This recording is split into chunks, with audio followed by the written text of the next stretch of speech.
with paranormal investigating, it's very important as an investigator to sort of think outside the box.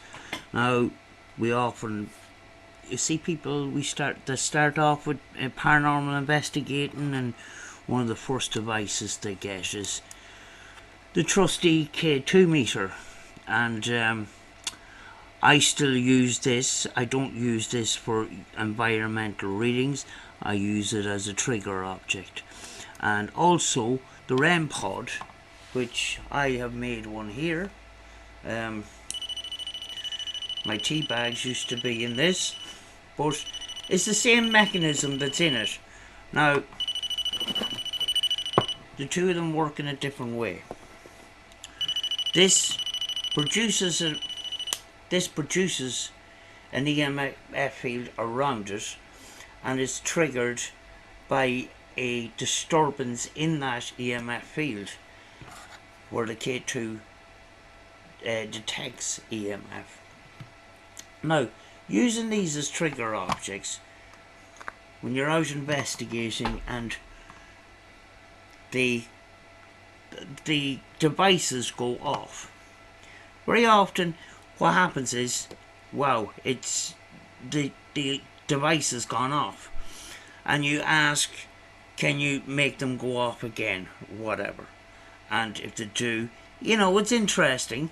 You can't sort of track it down to whatever, you can call it interesting, but at the same time you still opened up an awful lot of questions.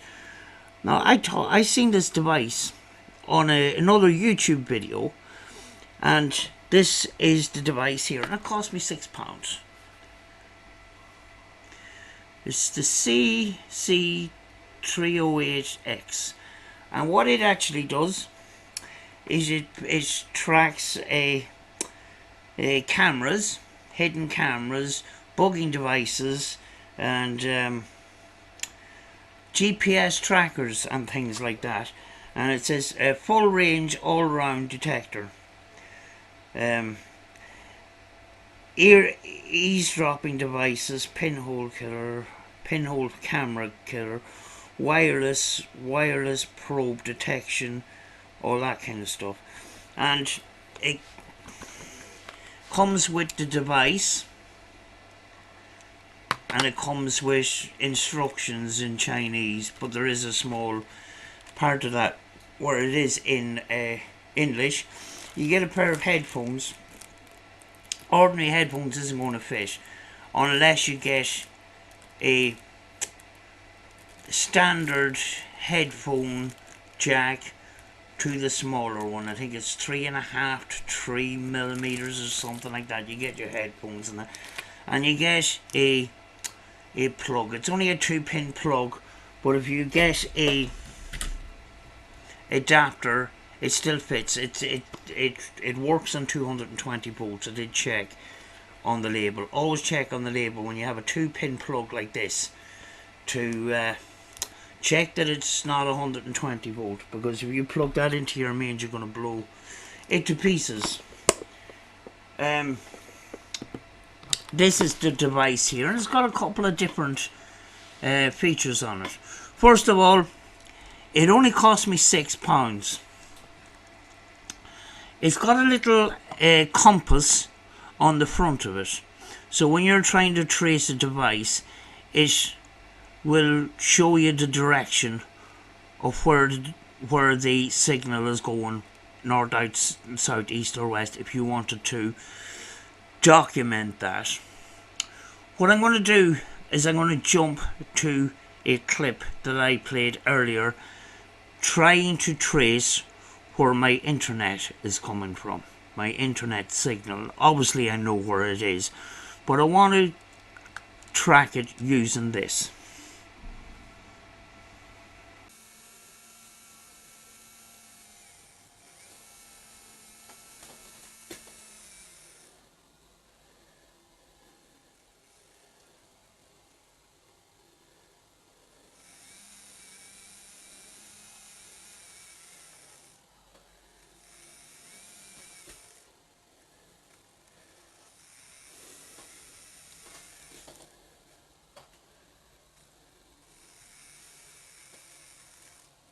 It's vibrating in my hand where the signal is stronger, and it's just led me to my internet.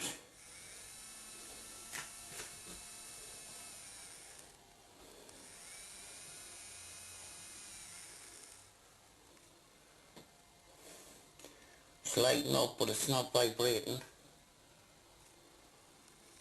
It's vibrating now. You can hear it. It's vibrating, but the lights are dimming down. There's my internet. There we go. There's the source. So basically what you do is you get the device, you switch it on, and you have your switch here, and this is sort of like a volume switch, and you calibrate it. Now this is it up full. What you need to do is you need to bring it down. You can probably hear the vibration. You need to bring it down until it's just barely showing the first one and no sound. No sound or vibration. There you go.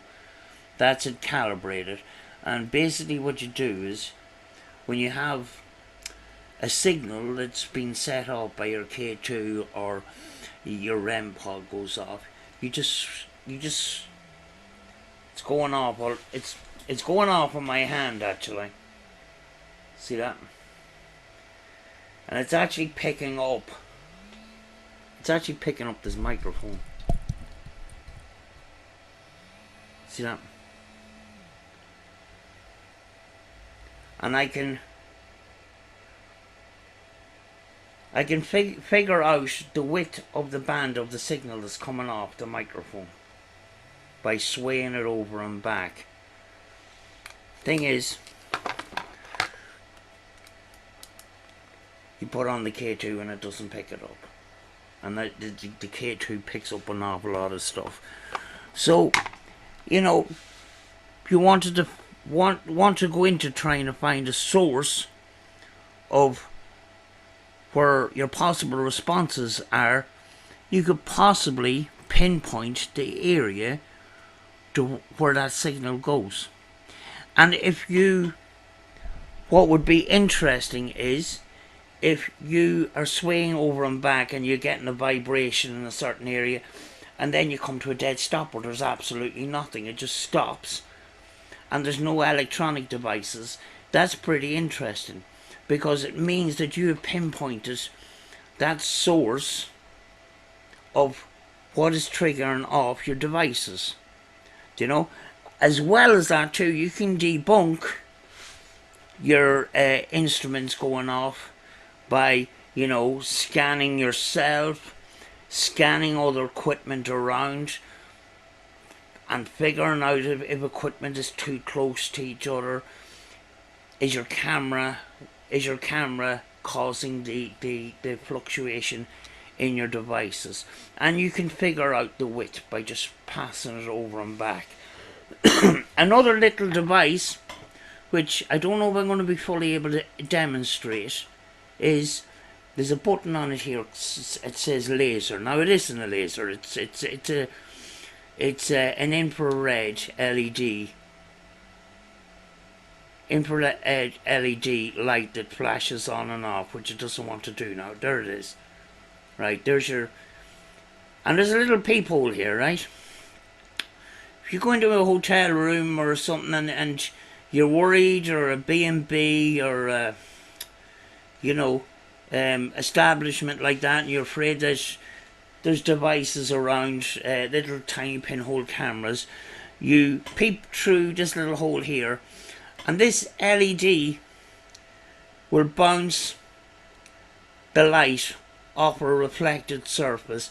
So even when the camera lens is tiny, you'll see that little glitter, and you'll find out where that little camera is. paranormal investigating, it's not really that useful, but could be useful for viewing through at the same time. I don't know if I can demonstrate this through this, but you can see, you can have some sort of an idea of what's going on there. And you can see my face is just reflecting that. But what so that there is, it will reflect off the lens of a camera, very, you know, even hidden cameras. I've seen the videos demonstrating that, you know, and that's it off. It's in a little plastic case, but it's kind of got a rubber coating on it as well. And as I says, you calibrate it by this here. You can have sound on or vibrate. You can plug in your headphones here. You can put them in and be discreet if you want. You know, anybody that's around would think that you're listening to music or whatever. But the vibration feature, you can just feel it in your hand, and you just extend the antenna out, and you just pass it over and back, and you'll find that width of signal that may cause your device to go off, or it will lead you to a place where there's no electricity at all. There's no natural source, and then that would be interesting. So, you know, very often with devices, it's kind of important to back up your devices with another device. And for £6, you know, it's not bad. It's, you know, I can't complain about the quality too much. You know, I like the little rubbery type casing and that, but for £6 it's pretty good. Could you use it as a trigger device? It's a possibility. You know, it's good to think outside the box, but for £6 on Amazon, it's called the CC308 Plus. There it is there. Do you know? For £6, you know, it's you know, and I've seen the videos, and the videos were all this sort of a room set up with a number of different cameras, and a person had to track down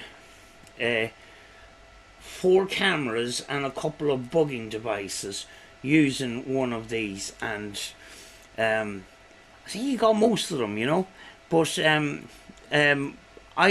when I watched that video, I says, that might be interesting for paranormal investigations, because sometimes we don't know where these stray sources come.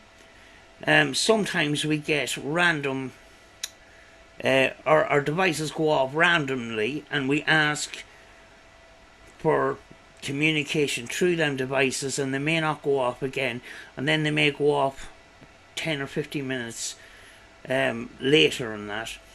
So, you know, then you're sort of looking down the route of trying to eliminate where that source is coming from. And it could come from a piece of equipment. Somebody could have left their flipping phone on. You know, always go into an investigation and turn off your phone. Put them on airplane mode. But to be fully sure, you know, just trace your electronic field through something like that for £6 on Amazon. Do you know? Yeah, that's basically it. I thought I would show you that, you know, and you know, people go down the route of copying everybody else. Everybody's got a K2, so you know you have to get one. No, you get the red, black, original RAM pod. Everybody needs to get one, and all the rest of it. It's good to think outside the box. And this might be a good little tool.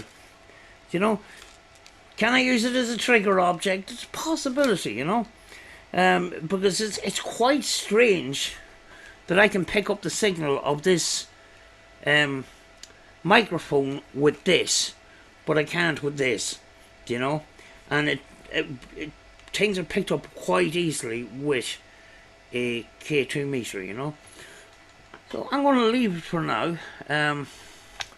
just thought I would show you that little purchase, and you may or may not be interested, but I just wanted to show you a little bit of something different, because sometimes I come on here and I show you different devices that wasn't designed for the paranormal in the first place, and usually paranormal equipment was never originally designed for the paranormal in the first place. These were for electricians and people in the building trade, and they were going to actually stop making these until ghost hunters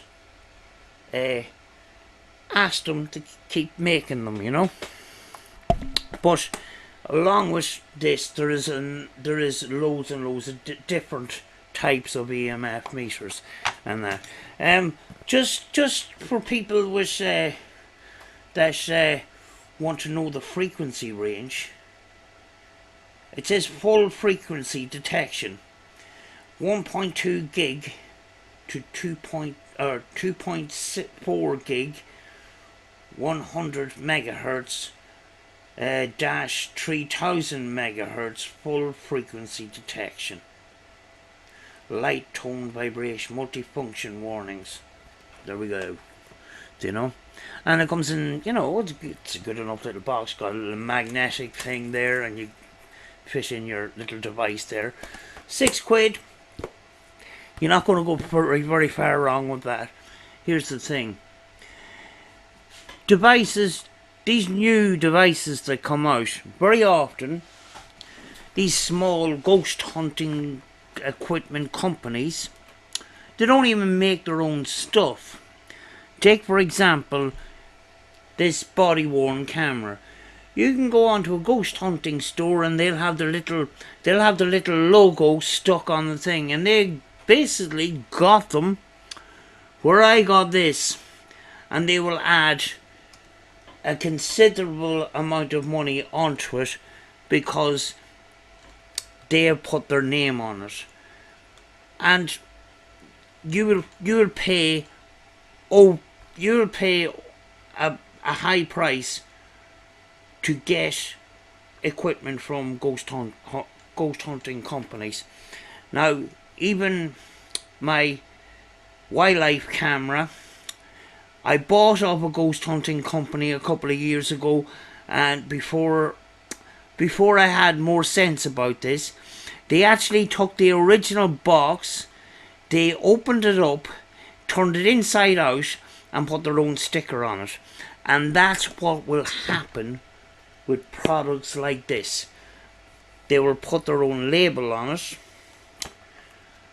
They will stick their label on the front of these, and will charge you a considerable amount of money. And I don't mind calling this out, because for small ghost hunting companies, if you want to sell products, make your own flipping products. Because, you know, we can get these products directly from the manufacturer for a way cheaper price, and the prices that you are charging for a lot of these products is just taking the mick, and taking the mick out of people that don't know any better. This is a product, it's not a ghost hunting product, it is a detection device for detecting bugs, detecting bugging devices, detecting hidden cameras and stuff like that. You can use it for paranormal investigation, but you can get them for £6 off Amazon. I just wanted to put that in there so that people don't get ripped off by some of these ghost hunting companies that are too lazy to make their own products. So I'm going to leave it at that. I'm a little rant over. I hope you enjoyed the video, and let me know in the comments if you decide to buy one of these for £6 on Amazon. And have you tried it out? Does it work as a trigger object? I haven't tried it yet because I haven't been out very much, But looking forward to bringing that along with to investigations in the future. You know, we've a whole year ahead of us with new places and stuff like that. So we're going to try it out, you know. And you know, as I says before, you know, there's a lot of people out there at the moment, and they're, you know, I've had comments. Oh, you know, the recent comment I got, and I actually deleted it because what do you call it? It's not backed up with any facts. Somebody's told me that these gadgets should be banned. This is bullshit, because, you know, I would have considered their comment if they give me a considerable argument. But none of this is proven. None of it's disproven.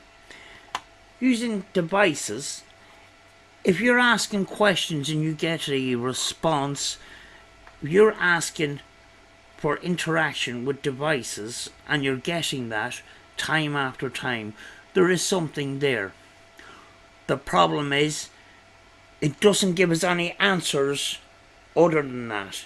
The answer you're getting is, yes, it's intelligent because it can understand your language, and 2, it can interact with electronic devices. You've got 2 answers there, but you still have a lot of unanswered questions. There's no doubt about that. But the fact that they can do it, my thought is, why take that away from them? Do you know, yes, they're not perfect. Yes, devices are not perfect. But it's all we have. And I says in a previous stream on another channel, money is not being invested in paranormal research. All the technology is in household devices because that's where the money is. The general public buy interactive fridges, interactive televisions and stuff like that. That's where the market is. The paranormal field is a small market, and not as much research goes directly into that. Yes, there is small companies out there that do paranormal research, make their own products. That is great. But a lot of them redesign or repurpose other items and then charge you a lot of money. So, you know, just be careful with anything like that, you know. But I'm going to leave it for now, folks. You know, if I come up with any other crazy thinking outside the box products, I will show you. And I'll see you in the next video, folks.